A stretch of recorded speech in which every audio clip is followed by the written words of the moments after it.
Okay, take a listen to this track and keep your ears focused on the chord progression.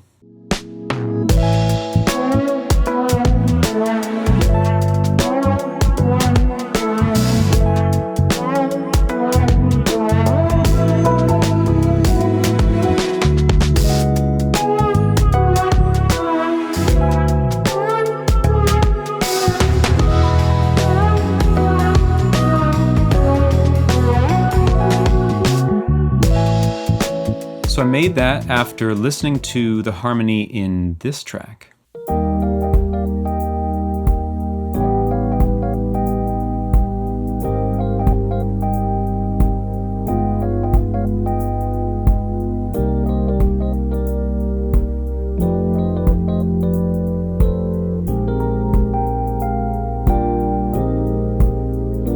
Compliment. So this progression is obviously just gorgeous and is all about alternating between tension and release, or consonance and dissonance, or however you want to phrase it. And it does that through the use of altered dominant chords, which means you take a dominant chord like a dominant seventh, say this is A dominant seventh, and you make alterations to some of the primary tones or extensions in there. You know, flat 13, flat 9, sharp 9, that sort of thing. And if you've never looked into altered dominance before, it's really worth your time, and this song makes massive use of it. So let's take a look at a little bit of how that's working. Okay, so it starts on the 1 chord, we're in E flat, everybody's happy. This, it's like A9 flat 5, and this is targeting A flat major 9. So this is an altered dominant, a dominant 7 with a flat 5, and this is like a tritone substitution going towards A flat. So it's like an altered dominant targeting A flat. So we had a stable chord, we had an altered dominant, we now have another stable chord, which is right here. Right, that's the A flat. And then we have this, which is like something like this, but G7 flat 9 flat 13. Again, it's a dominant chord with altered extensions, which targets some other chord. And what chord does it target? Right. C minor 9. Of course, G is the 5th of C. G altered dominant resolves to C minor type. Okay, and then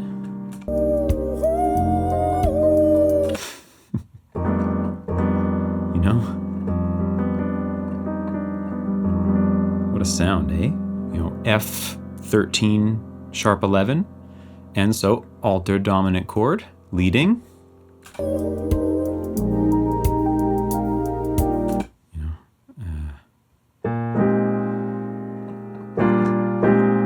Of course, we're on the 5 of E flat right now, B flat, in a suspended dominant, but I'm treating it like it's a target because F, the previous chord, is the 5 of this B flat, and we end up with a suspended dominant, and it plays around. Everybody knows what happens to suspended dominants, right? That. You know. Who doesn't like a good flat 9? But again, altered dominant, going where? Back to the top. E flat again.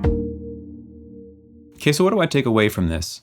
Well, I think the main principle is simply alternating target chords with approach chords over and over, and those approach chords are altered dominants. So the target chords, or the 4 primary chords, will just be diatonic from the key, but make them lush and extended, 9s and 11s and 13s and all the fun stuff, and then target each of those with an altered dominant in some way, either a 5-1 relationship, like we had, you know, from the G to the C, or a flat 2-1, flat 2-1 relationship, like we have from the B double flat to A flat major.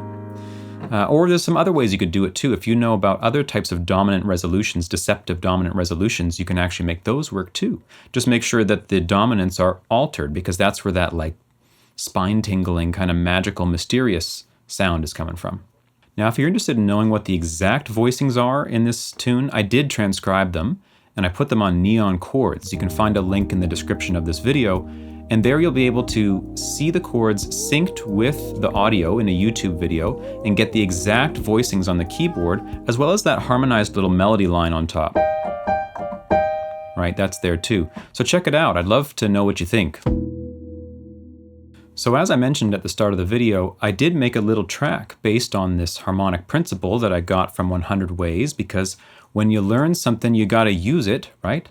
So let's take a look. First, let's listen to the track again, but keep in mind the principle we've been talking about: stable diatonic chords alternating with altered dominant chords that target them.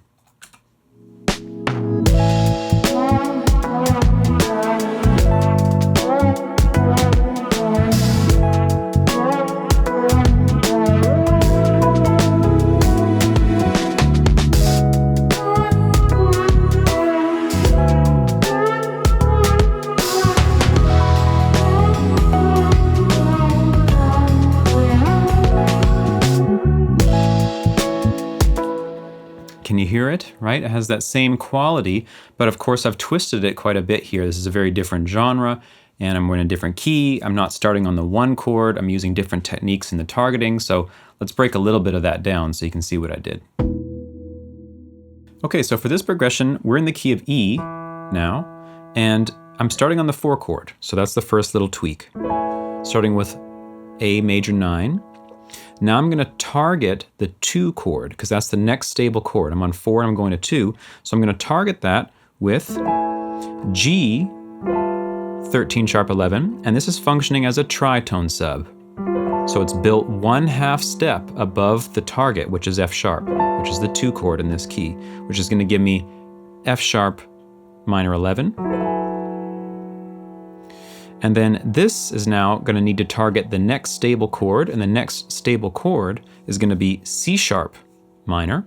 And so we're going to target it with its own 5, with C sharp's 5, which is, in other words, you call the 5 of 6, and that would be G sharp in this case, G sharp altered.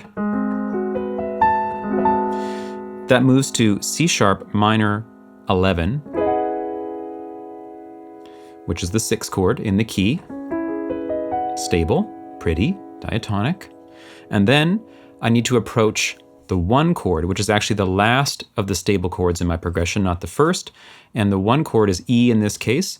So I'm going to approach it from another direction. Instead of 5-1, I'm going to approach it by flat 7-1. So from a whole step underneath D to E, like a backdoor 2-5, if you've ever looked into that before. So that would be a D 13 sharp 11. Note the high prevalence of sharp 11s in all these voicings. You know, we're talking about magical sounds here, right? And that resolves us into E major 9, which is the 1 chord. And to get back around to the start, because the start of the loop, of course, is on a 4 chord, we need to target the 4, and in this case, the 4 is being targeted by, just like in 100 Ways, a altered dominant, believe it or not, a 1/2 step above the 4, so on the flat 5 in this case. So 5 in the key of E is B, so this will be a B flat, whole tone-y thing, just like in 100 Ways, and that resolves down to the first voicing again. And if you dig this track that I made for this, I'm going to do a full breakdown of it, including the music production and mixing elements for my YouTube channel members. So just check out the button beneath this video if you're interested. Thanks so much for your support. I appreciate you. I hope you have a great day. Talk to you soon.